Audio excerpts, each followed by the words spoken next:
First day getting to the mission field, I was a little scared, but then we had those first interviews with our mission president, and I really fell in love with my mission president. Like, he was just the man. And so I was super excited. But then that first day of actually being in the field, like with my companion out on the street, I kind of felt like I was treading water, kind of keep my head above water, like, what am I doing? I don't know how to talk to these people. I don't know this message well enough. So that was a challenge, but I had a super good trainer. So he worked well with me at my slow pace. Lots of prayers, I would say, helped me the most when I was struggling that first little bit. But also setting small goals. Like, all right, in the next couple of days, what do I want to be able to do? Whether it's approaching someone on the street and saying that we're missionaries, or bearing a simple testimony, or saying a simple prayer. So just every couple of days that I could noticeably do something more than I could previously. So I think that helped me focus on the little important things at that moment and not get so overwhelmed with the big picture. In the Spain-Malaga mission, Spain's divided into 3 missions, and it's kind of just by thirds. So the Malaga mission is the bottom third of Spain.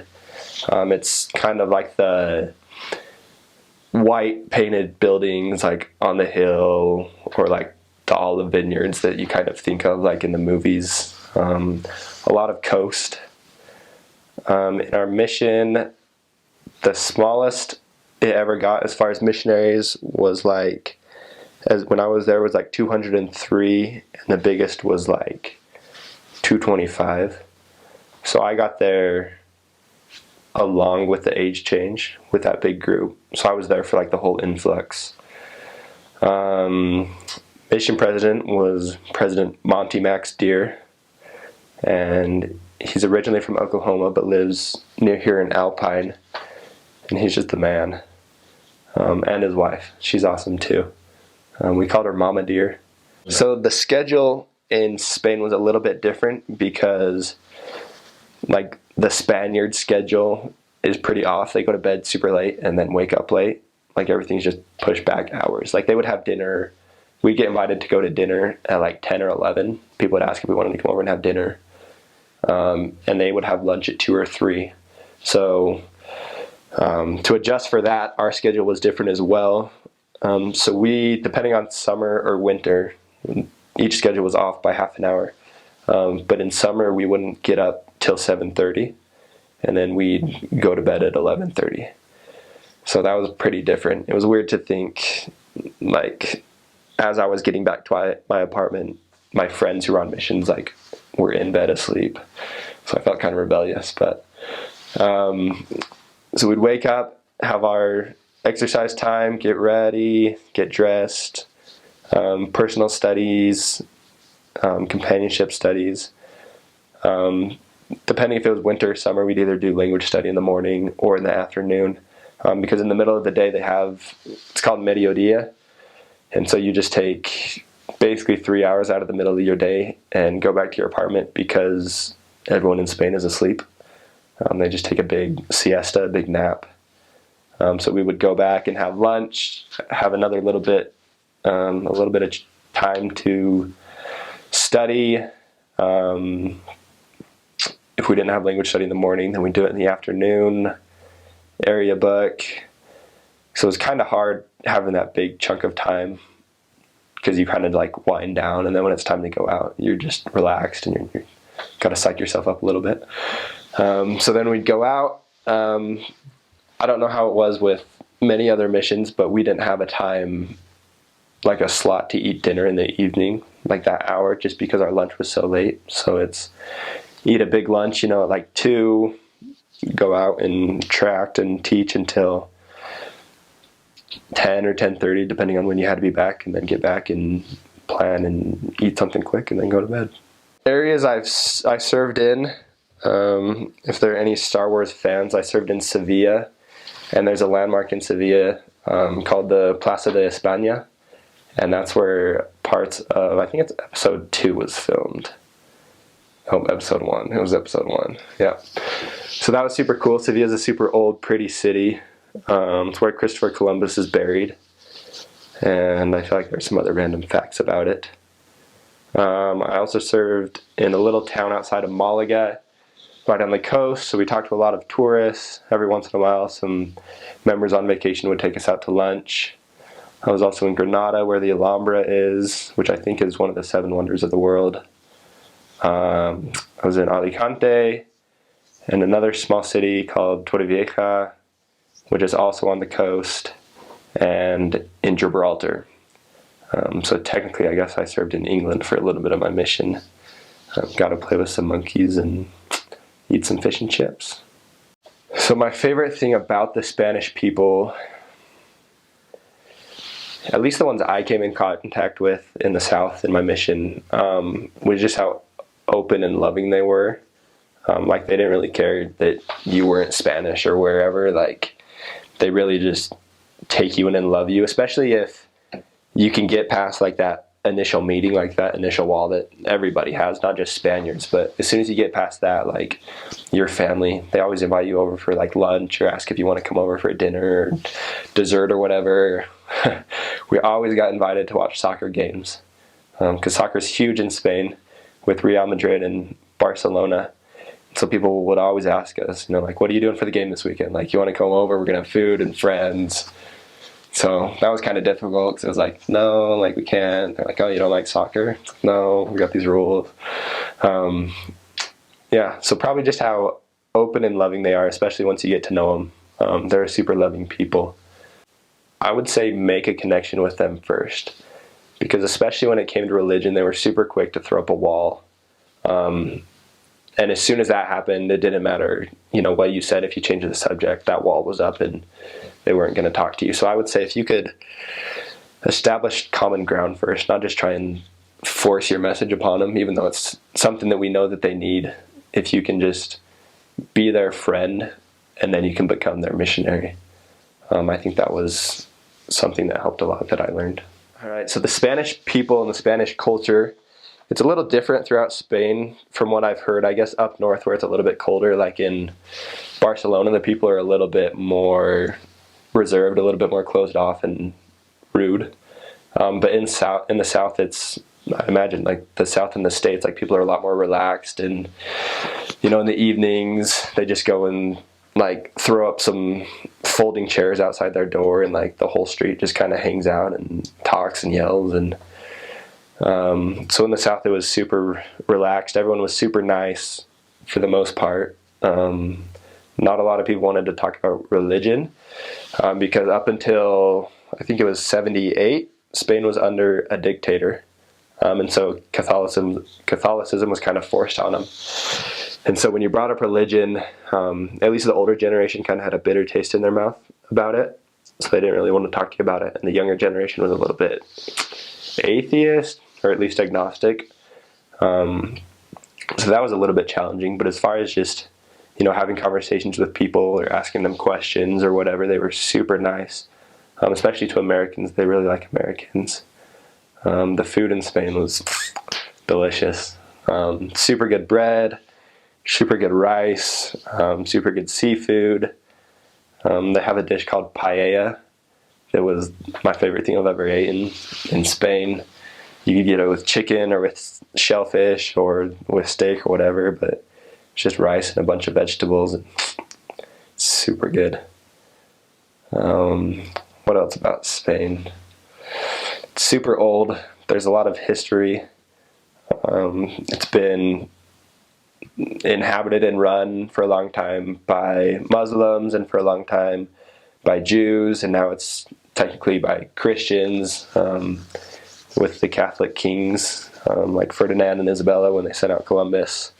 So it's super old. There's a lot of mixing of cultures. Like, you can see a lot of the influences of the different like periods in its history.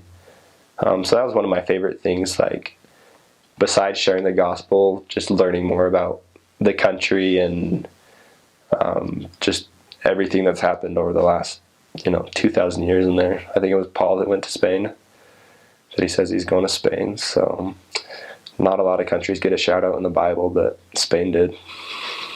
The language, I don't think it was as bad as I was expecting. I think those first couple months were rough. I think it helped that I had a lot of companions that were either pretty seasoned missionaries or else had took Spanish before. So I always felt like I don't want to say I fell back on them a lot, but I always had a good reference to learn from if I ever had a question.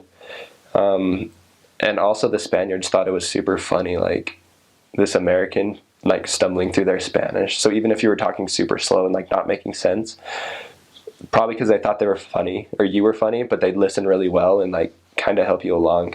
So they were super helpful with the language.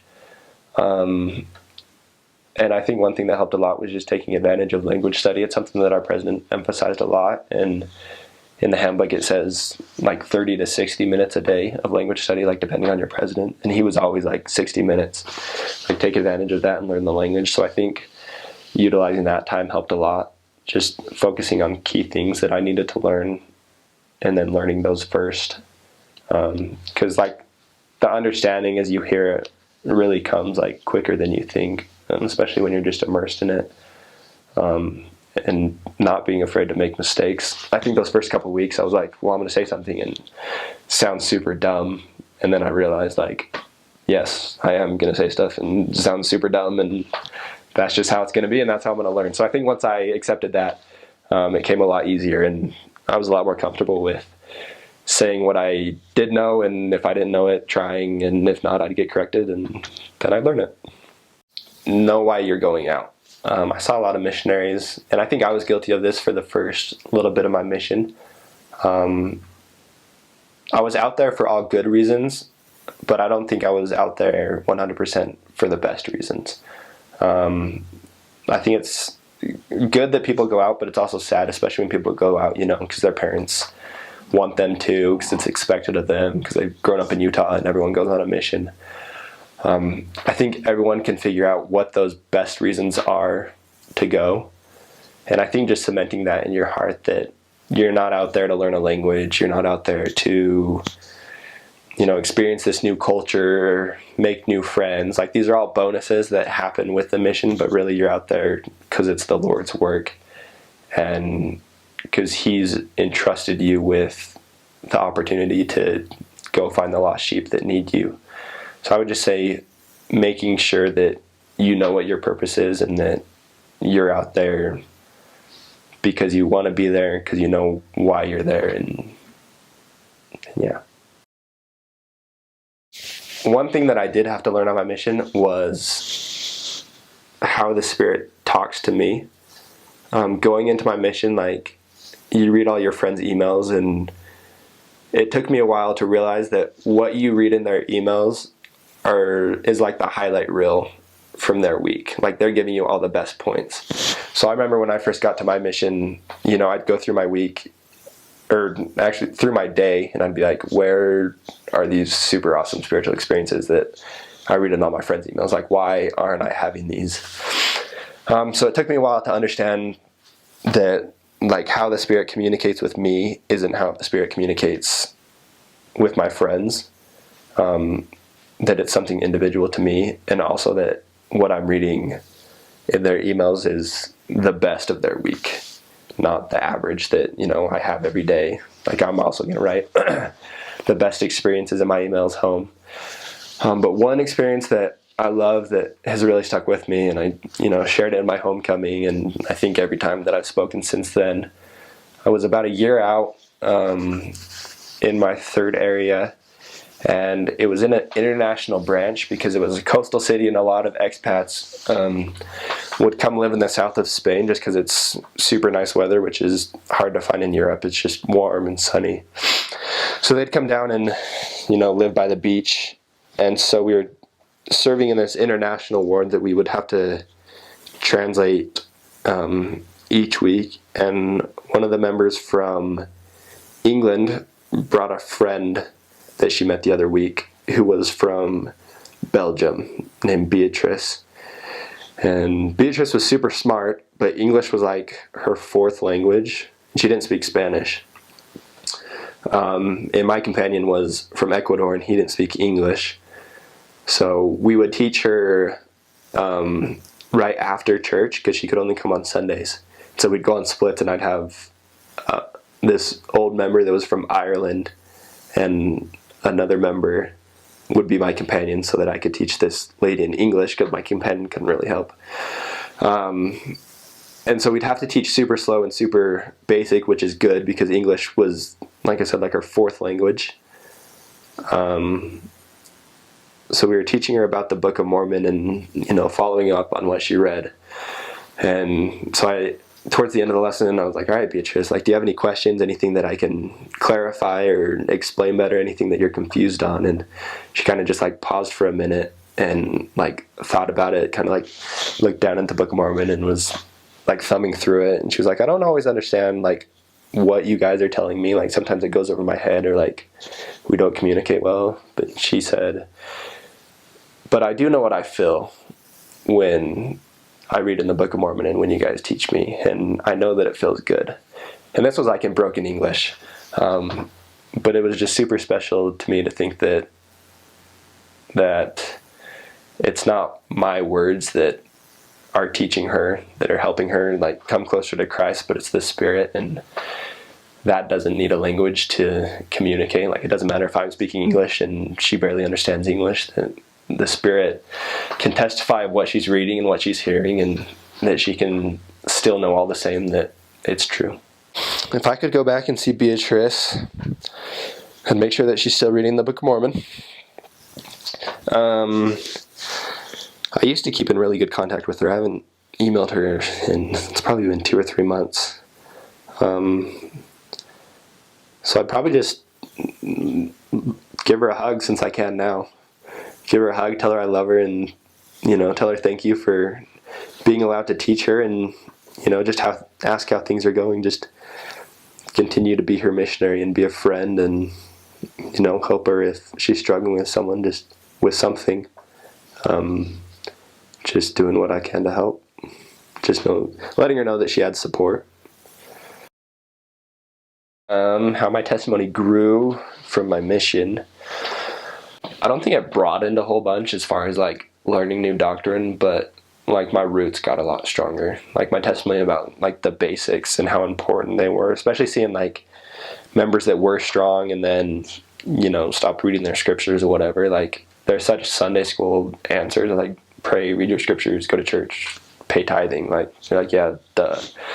But just seeing like how important those actually are, and like the difference they make in your life when you do them on a daily basis, that testimony just got really strong about those daily habits that, keep you on the straight and narrow, and just how much joy the gospel brings you. Like it was really easy just to walk down the street and like see people that just didn't look happy, and then you go to the church and like the people in the church, their struggles weren't any different from people on the street, but like they just had a different look in their face, and you knew that it was the gospel. And like when we would get rejected on the street, and you're like, yeah, that sucks, but like I'm still happy, like I'm so glad to be out here. And I think it's just because I came to know like how much happiness living the gospel brought, and how beautiful the message was.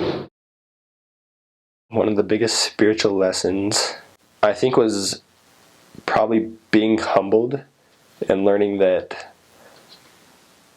I was pretty insignificant, like as far as my part in the missionary work.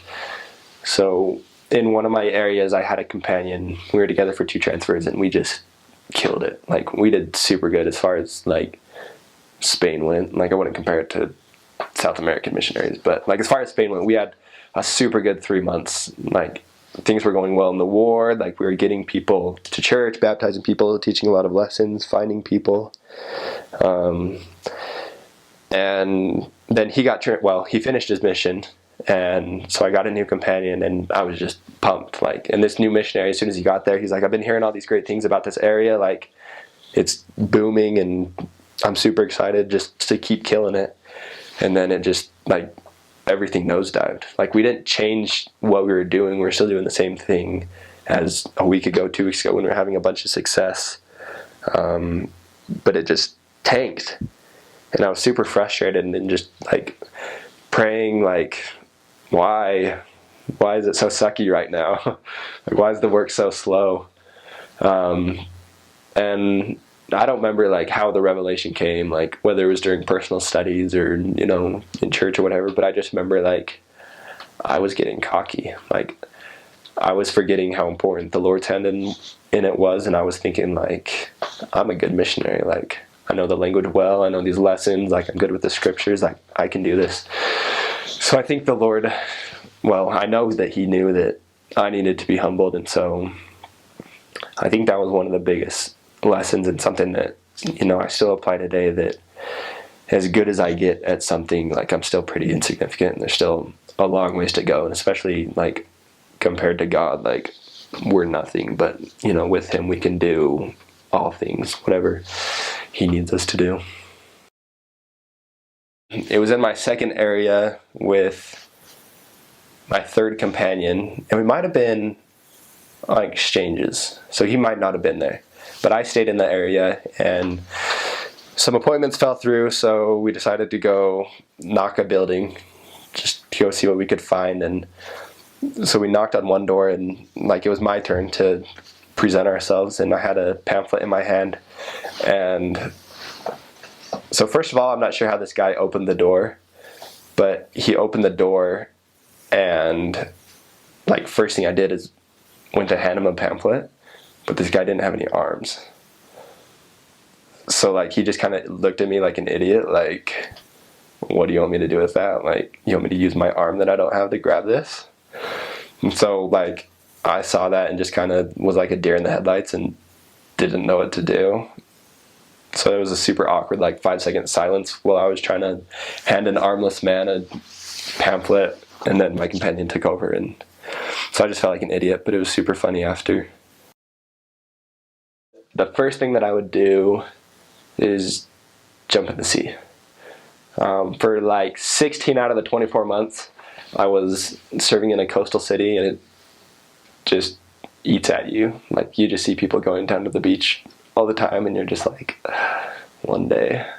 So I would definitely jump in the sea. That'd be the first thing. And the second thing would just pig out on Spanish food while visiting members. First thing I would do if I went back to visit like the mission, go to ward activities. In Spain, most of the wards I served in would do family night like as a ward, just because individual members sometimes had a hard time doing that on their own. So going to those activities, just seeing the ward, seeing where it's at, you know, after I've been back 8.5 months, so just seeing how it's changed, who's still there, who is new, progress people have made, just catching up.